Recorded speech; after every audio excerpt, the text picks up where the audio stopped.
جمال الوجود بذكر الإله، وتصفو الحياة بنور هداه.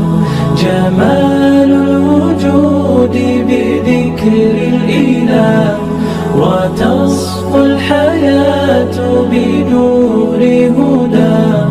وتطلب نفس له طاعة، ويبلغ سعد إلى منتهى. فؤاد شغوف إلى ربه، أحب رضاه أحب لقاه.